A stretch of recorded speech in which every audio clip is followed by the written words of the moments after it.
Good morning, Malacanang Press Corps. Welcome sa ating press briefing ngayong araw.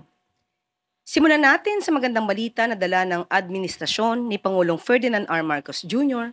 sa bagong Pilipinas. Alinsunod sa pangako ni Pangulong Marcos Jr. na magbigay ng abot-kaya at dekalidad na pagkain, pumirma ng kasunduan ang Department of Agriculture at Philippine Postal Corporation or PhilPost para palawakin pa ang kadiwa ng Pangulo Program sa buong bansa. Sa ilalim ng kasunduan, titiyakin ng DA na ligtas at dekalidad ang mga produktong binebenta habang ang PhilPost naman ang magbibigay ng espasyo at kagamitan para sa maayos na operasyon ng mga tindahan. Ibig sabihin, mula sa 6 na post office na dati nang nag-host ng kadiwa pop-up stores, palalawakin na ito sa 67 post office sa Metro Manila at iba pang bahagi ng Luzon, Visayas at Mindanao. At inaasahang aabot pa sa 1,500 ang kadiwa stores sa buong bansa pagsapit ng 2028. Nakikita natin na malaking tulong ito hindi lang sa postal workers, kundi sa buong komunidad na nasasakupan ng mga post office.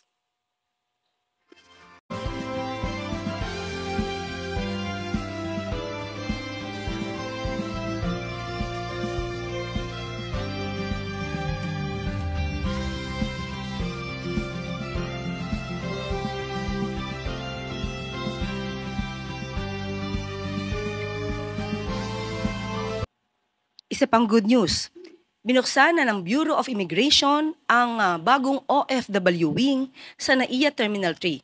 Ang nasabing wing ay para lang sa mga OFW para matiyak ang mabilis at mas epektibong immigration processing. Ang bagong pasilidad ay alinsunod sa target ng administrasyon ni Pangulong Ferdinand Marcos Jr. na pagbutihin at ayusin pa ang mga serbisyo para sa mga OFW. Bahagi rin ito ng pagkakilala sa kontribusyon ng OFWs sa ekonomiya ng ating bansa. Magandang balita.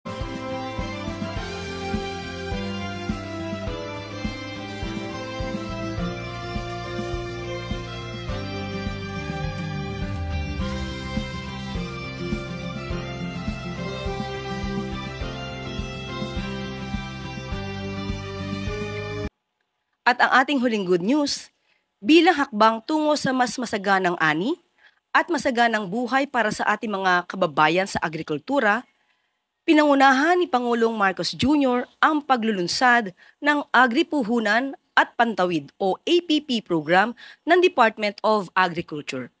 Ang APP ay isang malawakang inisyatiba na naglalayong bigyan ng pinansyal at teknikal na tulong ang mga kwalipikadong magsasaka ng palay.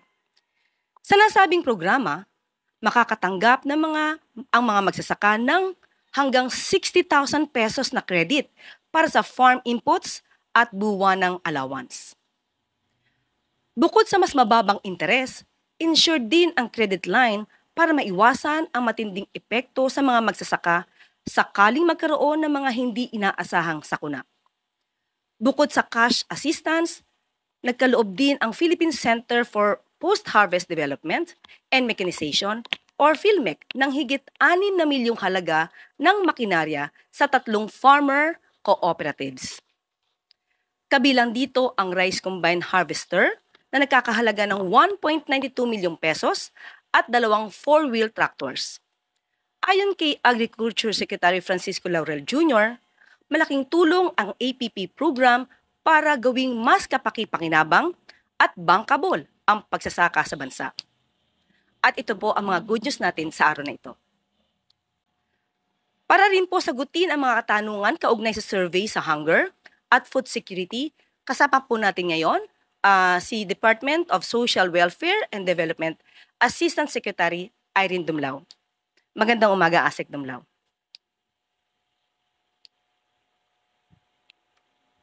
Magandang umaga po, Yusek Claren. Magandang umaga din po sa lahat ng mga kaibigan natin mula sa media. Unang-una po, rini-recognize ng DSWD na multifaceted po yung causes ng hunger and poverty. Kaya nga din po, multi-pronged approach din yung ina-adapt ng aming pong ahensya. we remain steadfast sa pagtataguyod ng mga iba't ibang mga inisyatibo para matugunan po yung issue sa hunger and poverty.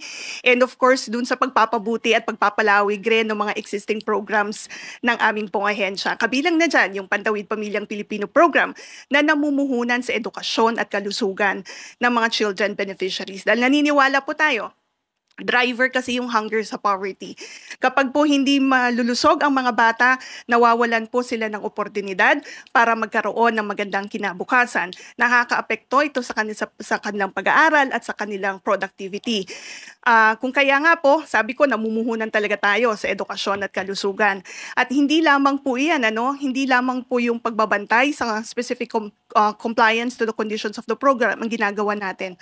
Nakikipag-ugnayan din tayo sa ibang ahensya ng pamahalaan para mabigyan din ng oportunidad ang mga 4Ps members na magkaroon ng trabaho. Isa po dyan yung ating partnership with the Department of Labor and Employment. Meron po tayong trabaho para sa 4Ps sa Bagong Pilipinas. So, batay po doon sa pinakahuling datos, 9 events na po yung naisagawa natin. Mahigit 400 yung hired on the spot sa events na yon. Mahigit 3,000 na mga 4Ps beneficiaries ang nabigyan ng pagkakataon na magkaroon ng empleyo sa mga iba't ibang mga organizations. Ito po yung nabanggit ko na kinakailangan talaga magtulungan ang iba't ibang ahensya ng pamahalaan kasama na yung pribadong sektor para mabigyan ng kalutasan yung problema ng kalusugan, hunger and poverty. And at the same time, nagpapatuloy din po yung iba pang mga programa ng aming pong kagawaran. Nandyan yung Walang Gutom, nandyan din yung Walang Gutom Kitchen na ini-implement po natin dito sa Kamaynilaan. We're looking at expanding the implementation of this program. Tinitingnan din natin na magkaroon din tayo ng Walang Gutom Kitchen sa parte ng Visayas at Mindanao and sa northern area po ng Maynila. Dahil isa po yan doon sa naging rekomendasyon din in terms of improving the implementation of the program. So again, nagtutulong-tulong po ang iba't ibang ahensya ng pamahalaan. We adopt the whole of government approach, the whole of society approach, sapagkat hindi lamang po gobyerno ang may responsibilidad sa pagtugon sa problema ng kagutuman at kahirapan. Kasama po natin ang pribadong sektor. At yan po ay naipakita sa mga iba't ibang mga programa na ipinapatupad natin.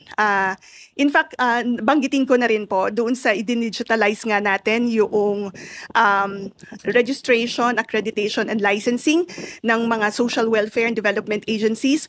We have a lot of good doers po na tumutulong sa department para makapag-provide tayo ng social welfare assistance to the poor, the vulnerable, and the marginalized.